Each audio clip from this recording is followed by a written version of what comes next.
ini terkait zakat emas. Baik. Setahu beliau, zakat emas itu 2,5 untuk 85 gram setelah 1 tahun. Ya. Misal di Januari 2021, emas telah mencapai 85 gram. Maka Januari 2022 dikeluarkanlah zakatnya 2,5%. Nah, pertanyaannya Ustadz, yang pertama, jika bulan Februari 2021 ada tambahan 5 gram, bulan Mei 2021 tambahan lagi 5 gram, bulan Juli tambah lagi 5 gram. Jadi total di bulan Januarinya itu sebanyak 100 gram.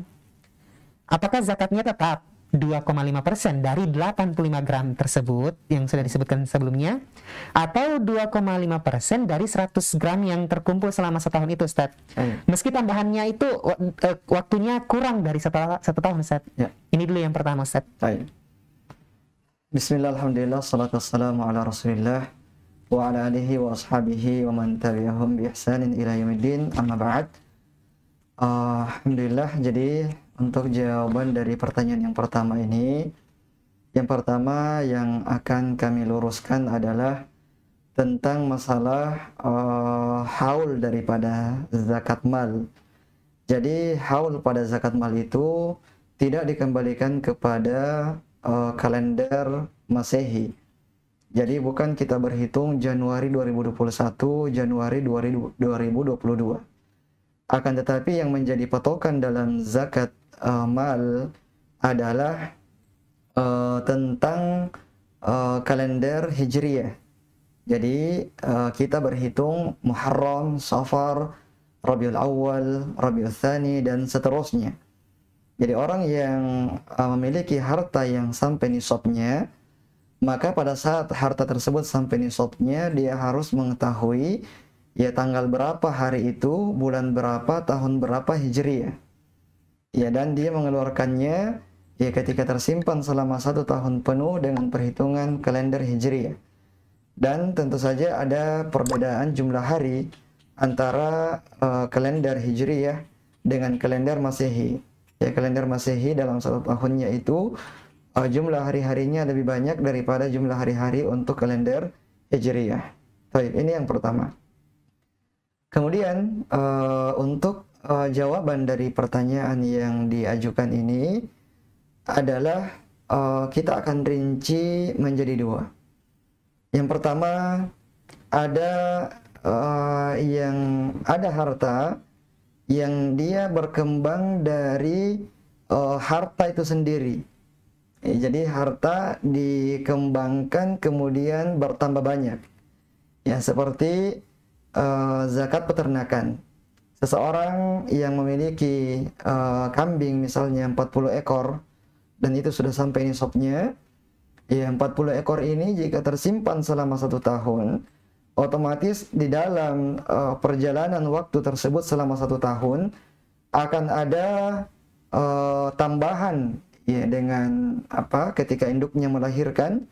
Ya, ketika misalnya ada 30 induk, ya setiap bulan misalnya ada yang melahirkan, maka nanti pada saat sudah sampai 1 tahun, yang dihitung itu adalah bukan nisabnya yang pertama kali sampai, akan tetapi berapa jumlah kambing yang kita miliki pada saat sudah sempurna 1 tahun kita memiliki kambing tersebut. Ya, jika jumlah kambing pada hari kita ingin mengeluarkan zakatnya sudah 121, berarti kita harus mengeluarkan 2 ekor kambing. Dan tidak menjadikan 40 ekor kambing yang pertama itu sebagai landasan kita. Ya, tapi berapa kambing yang kita miliki pada saat sudah sampai haulnya. Nah, padahal mungkin ada kambing yang baru dilahirkan kemarin. Ya, artinya umurnya baru 1 tahun. Kita memilikinya baru 1 tahun. Baru 1 hari. Ya, belum cukup 1 tahun. Ada yang baru 1 bulan kita miliki. Ya, tapi kita menghitung secara keseluruhan. Nah, karena ini adalah harta yang berkembang dari harta yang kita miliki tersebut. Begitu pula dengan zakat perdagangan. Ya, zakat perdagangan. Misalnya seseorang melakukan perdagangan, modal awal cuma 20 juta rupiah. Ya, 3 bulan kemudian di bulan Zulhijjah misalnya, sudah sampai nisabnya.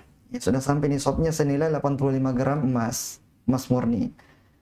Kemudian 1 tahun setelah itu, 1 tahun kemudian, ya, otomatis selama 1 tahun itu akan ada perkembangan dari harta yang dia miliki. Akan ada perkembangan dari keuntungan dari perdagangan yang dia miliki selama 1 tahun itu. Nah, ketika dia ingin mengeluarkan zakatnya pada saat sudah sampai 1 tahun penuh, ya, apakah dia hanya mengeluarkan zakat dari nisab yang pertama kali sampai, ataukah dia menghitung nisab tersebut ditambah semua harta, semua keuntungan-keuntungan yang dia peroleh yang tersimpan pada hari dia mau mengeluarkan zakatnya? Kita katakan, ya, dia menghitung semuanya, termasuk keuntungan yang baru dia dapatkan kemarin. Ya, hari ini dia mengeluarkan zakat, ada harta perdagangannya itu yang keuntungannya baru dia dapatkan kemarin. Ada yang baru bulan lalu. Nah, apakah keuntungan yang dia dapatkan kemarin atau bulan lalu ini dia tidak menghitungnya, ataukah menghitungnya? Kita katakan dia tetap menghitungnya. Ya, jadi dia menghitung semua harta perdagangan yang dia miliki pada hari tersebut, pada hari dia mau mengeluarkan zakatnya. Ya, ini untuk perdagangan dan juga peternakan. Adapun poin yang kedua yang akan kita sampaikan adalah tentang al-malul mustafad. Al-malul mustafad itu adalah harta baru yang kita miliki, yang dia bukan berkembang dari jenis harta yang kita miliki sebelumnya. Ya, contohnya yang disebut dengan al-malul mustafad. Seseorang sudah wajib zakat sampai nisabnya. Dia memiliki uang sebanyak senilai 85 gram emas murni. Ya. Dan dia harus mengeluarkan zakatnya misalnya besok. Besok dia harus mengeluarkan zakatnya. Hari ini dia tiba-tiba mendapatkan hadiah. Ya, hadiah dari seseorang dengan jumlah yang banyak. Misalnya jumlahnya 30 juta rupiah. Nah, apakah 30 juta rupiah ini digabung dengan harta yang sudah sampai nisabnya yang akan dia keluarkan zakatnya besok karena sudah sampai haulnya, ataukah harta ini menunggu haul yang baru? Yang kita katakan untuk al-malul mustafad, maka dia perhitungan haulnya tersendiri, tidak digabung dengan harta yang sudah sampai nisabnya sebelumnya. Ya, ini yang yang difatwakan oleh para ulama. Akan tetapi jika seseorang mau menggabungkan al-malul mustafad dengan harta yang dia miliki sebelumnya yang sampai nisabnya dikeluarkan secara bersamaan, maka ini boleh. Ini boleh meskipun belum sampai haulnya, tapi sudah sampai nisabnya jika digabung dengan harta sebelumnya. Dan inilah inilah bentuk kehati-hatian. Ya, kenapa demikian? Karena boleh jadi seseorang jika menghitung al-malul mustafad itu haul tersendiri, maka dia akan kewalahan. Ya, dia akan kewalahan untuk menghitung harta ini haulnya tanggal sekian, harta ini haulnya tanggal sekian, harta ini haulnya tanggal sekian. Jadi dalam 1 tahun itu dia akan mengeluarkan zakat berkali-kali. Karena setiap harta ada haulnya tersendiri. Dan ini boleh jadi akan memberatkan dia. Ya, dan jika ini terjadi, maka untuk menghindari hal tersebut agar tidak terlalu berat dan kita tidak melupakan haulnya, maka al-malul mustafad boleh digabungkan dengan harta yang kita miliki sebelumnya yang sampai nisabnya. Pada saat sudah sampai haul daripada zakat tersebut, maka al-malul mustafad ini digabungkan dengannya, dijumlahkan semuanya, ditotalkan semuanya untuk kemudian kita keluarkan zakatnya. Ya, dan masuk dalam kategori al-malul mustafad di sini adalah emas, ya.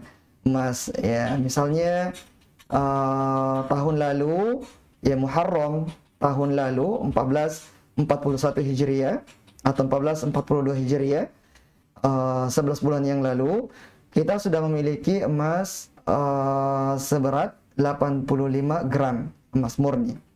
Ya. Sekarang bulan Zulhijjah, artinya bulan depan, bulan Muharram, bulan Muharram dia sudah harus mengeluarkan zakat untuk emas 85 gram tersebut. Namun dalam perjalanannya selama 1 tahun itu, seperti yang ditanyakan dalam pertanyaan ini, ada emas yang dia beli nanti misalnya 3 bulan kemudian 5 bulan kemudian beli lagi emas, ya, sehingga pada bulan di mana dia harus mengeluarkan zakatnya karena sudah sampai haulnya, ya, terkumpul sebanyak 100 gram, bukan lagi 85 gram, tapi sudah bertambah 15 gram sehingga totalnya adalah 100 gram. Nah, apakah bulan Muharram tahun depan atau bulan depan ini, ya sekarang Zulhijjah, bulan depan Muharram, apakah bulan Muharram bulan depan dia harus mengeluarkan 2,5% dari 85 gram atau dia mengeluarkan 2,5% dari 100 gram? Kita katakan, ya, untuk lebih hati-hatinya, ya, untuk tidak memberatkan dia, maka dia mengeluarkan 2,5% dari 100 gram, bukan dari 85 gram. Namun, apakah boleh jika dia mau mengeluarkan 2,5% dari 85 gram itu, ataukah tidak boleh? Kita katakan boleh. Ya, boleh. Dan sisanya yang 15 gram ini, ya, nanti dia keluarkan lagi zakatnya tahun depan. Ya, jika misalnya masih tersimpan 100 gram itu sampai tahun depan, maka tahun depan dia sudah harus mengeluarkan, ya, zakat dari harta itu untuk 100 gramnya. Ya, 2,5% dari 100 gramnya. Ya, tentu saja yang pertama itu yang lebih hati-hatinya, dan itu lebih bermanfaat untuk orang-orang miskin, untuk para mustahikun. Ya, saya kira demikian.